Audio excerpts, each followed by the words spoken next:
일 이어가겠습니다. 이제 막 그 방송국에 오다 보니까요, 비가 이제 막 뿌리기 시작하던데요. 큰 비가 예고돼 있으니까요, 미리미리 좀 준비 좀 하셔야 되겠습니다. 자, 본격적인 순서 들어가기 전에요, 기업체 뉴스 하나 전달을 해드립니다. 디스플레이 장비 업체죠, 리드가 중국과의 대규모 수주를 성사시켰다는 내용이 있는데요.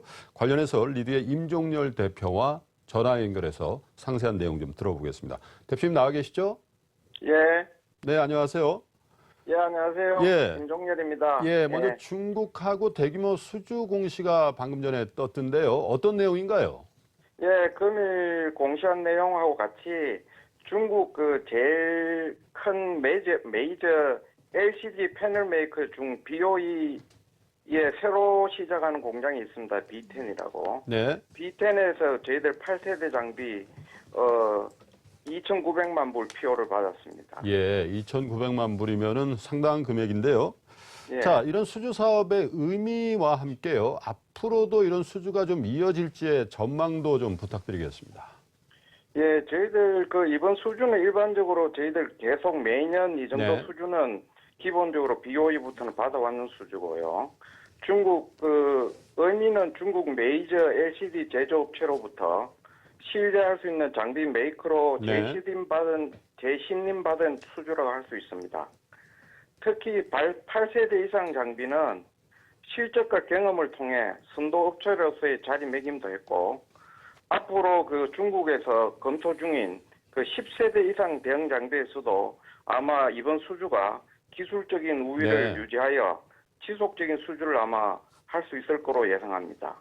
네. 그리고 이 영향으로 중국의 다른 그 LCD 제조업체에서도 계속 10세대를 검토하고 있기 때문에 네. 거기에서도 아마 그 다른 LCD 제조업체 수주에도 긍정적인 영향을 줄 거로 예상합니다. 알겠습니다.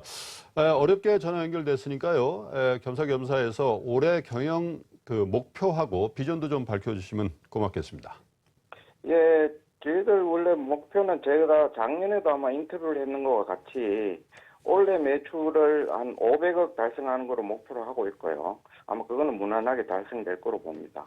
그리고 저희들이 지금 그 BOE로 오더받은 제품 외에도 현재 개발 진행 중인 제품들이 현재 고객 품질 검증이 거의 끝난 상태고, 네. 그 외 영업활동대가 일부 제품은 아마 올해 내로 고객사에서 선정이 돼서 신규 매출이 될 것 같고요. 그 외에도 저희들이 2, 3년 후를 대비해 갖고 그 OLED 쪽이나 이쪽을 플렉시블 쪽을 타겟으로 해갖고 또 신규 제품을 개발 중에 있습니다. 네.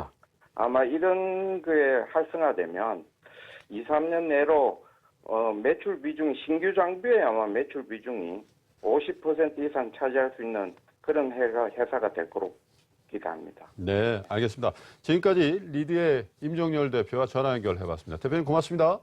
예, 안녕히 계십시오. 네.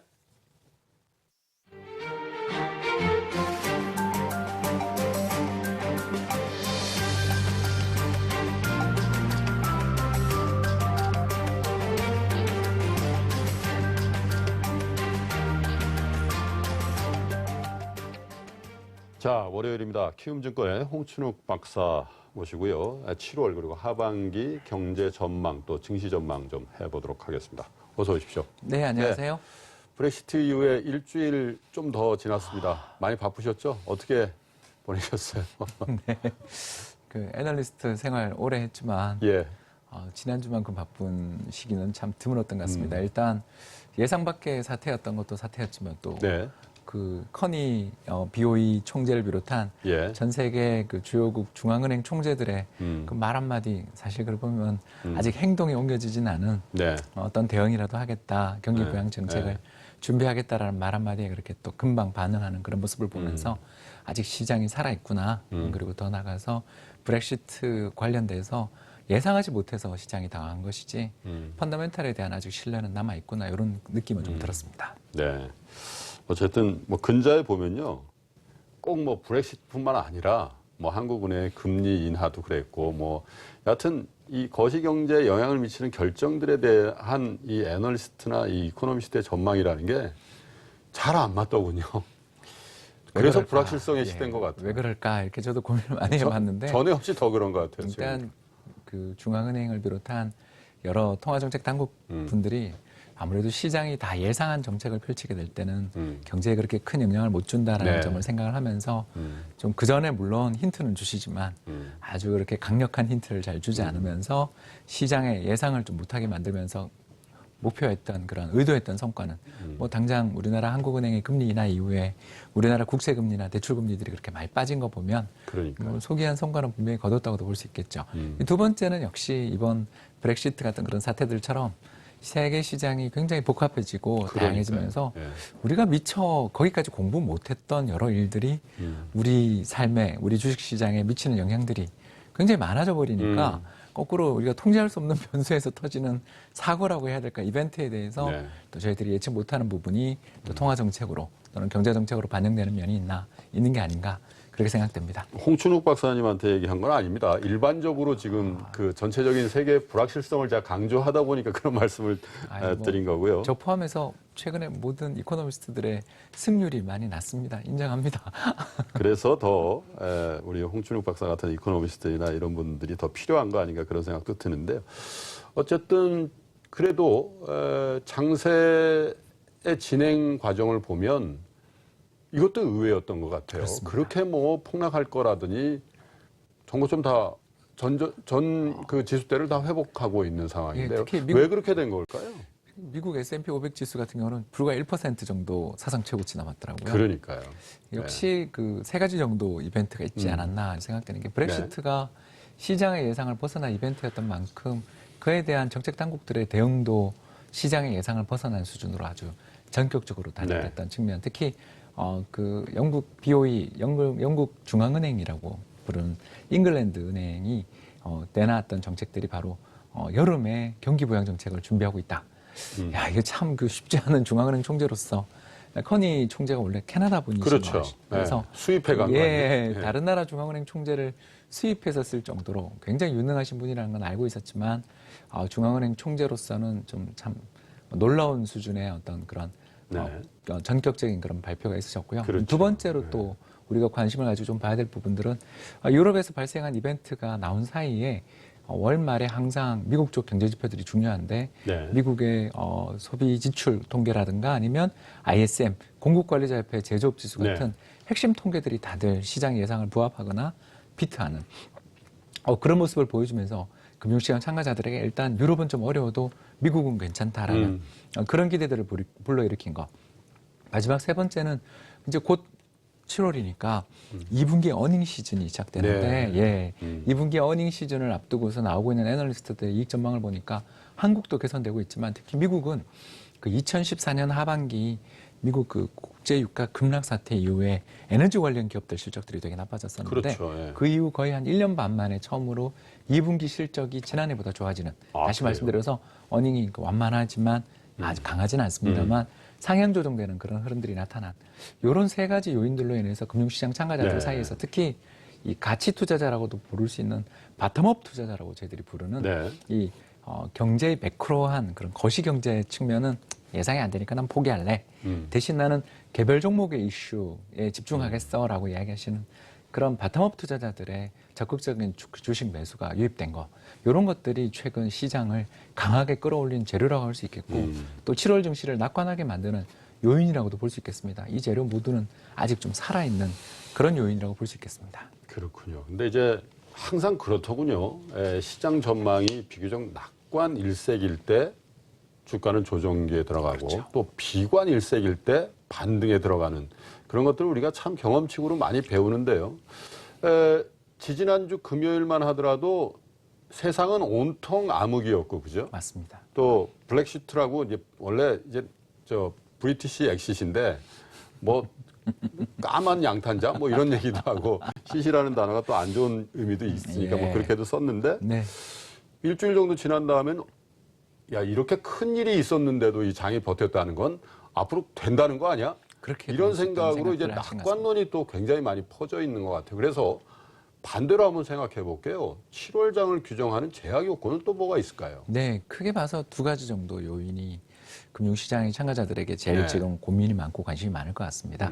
첫 번째 요인은 7월 중하순으로 그러니까 18일에서 23일 사이에 공화당 전당대회가 열리는데 거기서 이제 트럼프 후보가 사실상 결정됐고 이제 트럼프 후보가 지난달에 무디스 어널리티스라는 아주 유명한 회사가 있습니다. 세계적인 신용평가 회사인 무디스의 자회사인데요. 이 회사에서 트럼프 후보의 공약대로 만약 전부 다 실행에 옮겨진다면 미국 경제 성장률은 어떻게 되느냐라는 그런 흥미로운 제목의 보고서를 발표했는데 거기서 미국 경제 성장률을 사실상 거의 마이너스로 만들게 될 수 있다. 어허. 재앙적 결과를 가져올 수 예. 있다는 그런 보고서를 내놔서 트럼프 후보로부터 항의도 받고 하고 있는 그런 사례를 겪었는데 네. 결국 저희들이 생각했을 때 공화당 전당대회가 열리게 되는 특히 한 당의 후보가 결정되는 시기에는 지지율이 상승하는 경향이 있다라는 거 잘 뭐라 아시지 그러나? 않습니까? 컨벤션 효과라고. 그렇게도 예. 이야기하고 뭐 밴드웨건도 되겠습니다. 예. 그죠? 그래서 시장에 많은 노출도가 있는 경우에 시장이 지금 굉장히 부동층이 많다고들 하더라고요. 그래서 힐러리나 트럼프 후보 모두 다 그 두 분을 적극적으로 지지하는 분들은 굉장히 소수에 불과하고 나머지는 부동층인데 이제 지지율을 억지로 하자면 결국 비당파나 투표 포기층들이 빠지면서 지지율들이 나오는 네. 그런 상황이기 때문에 굉장히 그 일회성의 이슈에도 굉장히 그 지지율들이 등락이 심하다라는 점을 생각할 때 이번 공화당 전당대회를 둘러싼 지지율의 변화도 변하지만 특히 저는 이제 거기서 공약 사항들이 이제 정리돼 나오지 않겠습니까? 그렇겠죠. 예, 그런 부분들에 대해서 우리가 관심을 좀 많이 가지고 그 부분을 체크해야 된다라는 걸 말씀을 드리고 싶은 게 최근 뭐 보시는 것처럼 브렉시트 이후에 힐러리 트럼프 후보 간의 지지율 격차가 13%까지 벌어졌다가 지난 주말 또 이 7월 4일 미국 독립기념일 연휴를 앞두고서 나왔던 조사에서는 또 일부에서는 역전 이야기도 나오고 있거든요. 아, 그래요? 그러니까 여러 통계들을 보면 일부에서. 계속적으로 힐러리가 한 10%포인트 정도 이기는 걸로 나오는데 예. 일부 여론조사는 또 박빙까지 접근하거나 역전한 것으로 나오는 조사도 나올 정도로 굉장히 이게 변동성이 크다. 그리고 그건 금융시장의 참가자들에게 이번 브렉시트의 사태에서도 본 것처럼 정치의 중요성을 굉장히 지금 부각시켜 놓은 상황이기 때문에 그렇죠.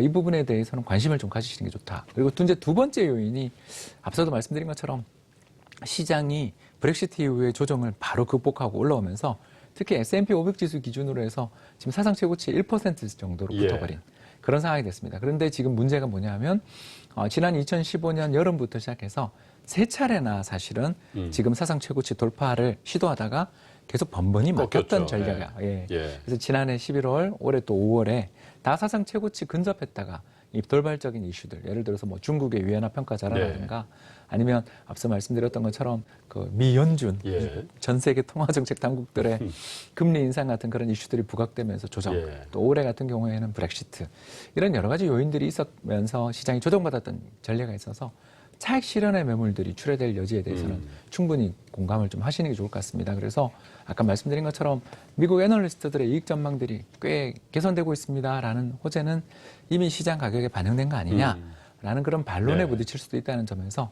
일단 미국 증시가 아무래도 지난 주말부터 벌써 전강 후약의 모습을 좀 보였거든요. 그렇더군요. 예, 그래서 물론 이제 연준 관계자가 올해 연내는 꼭 금리 인상해야 된다라는 말을 한 것도 사실은 영향을 좀 그건 미쳤습니다. 거의 습관적으로 나오는 그 거예요. 미국 매파 입장에서 예. 최근에 미국 그 실질 임금의 상승을 도저히 무시할 수는 없지 않겠냐라는 말씀을 지난번에 네. 드렸는데 역시 그 중앙은행 총재들이나 또 그 연준 의장의 입장에서는 이 매파와 온건파를 다 골고루 배려를 안 할 수 없는 입장이라는 걸 생각하면 이런 발언들은 또 시장의 악재로서도 작용할 수 있었고 실제로 미국 연방기금 선물에 반영된 12월 금리 인상 확률이 거의 제로에서 네. 한 20% 수준까지 또 올라오는 그런 약간의 반응들은 있었다라는 걸 염두에 두시는 게 좋겠습니다. 그러나 금리 인상의 가능성은 그렇게 아직까지는 높지 않은 상황이고요. 예, 일단 BOE 총재가 금리 인하를 지금 사실상 공언한 상황에서 정책 공조라는 측면에서 미연준 입장에서는 좀 시간을 두고 네. 판단할 수밖에 없는 게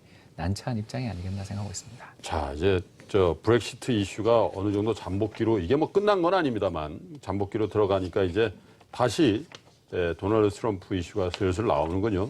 이것도 몰라요. 왜냐하면 부통령을 그럴싸한 사람으로 옆에 갖다 놓으면은 또 지지율이 어떻게 될지도 모르고요. 네. 아까 말씀드린 것처럼 적극적 지지층들은 사실 30% 20% 선밖에 안 되고 이 부동층들이 왔다 갔다 하는 그런 측면이 있다라는 점들 알아두시면 FBI가 좋을 것 뭐 같습니다. 힐러리 클린턴의 그 이메일 스캔들을 본격적으로 수사한다는 뉴스도 주말에 있더군요. 그래서 하여튼 정치 이슈라는 건 정말 끝까지 가서 뚜껑을 열어봐야 하는 걸 우리 브렉시트에서 봤기 때문에 좀 조심스러운 국면이기도 한 것 같습니다.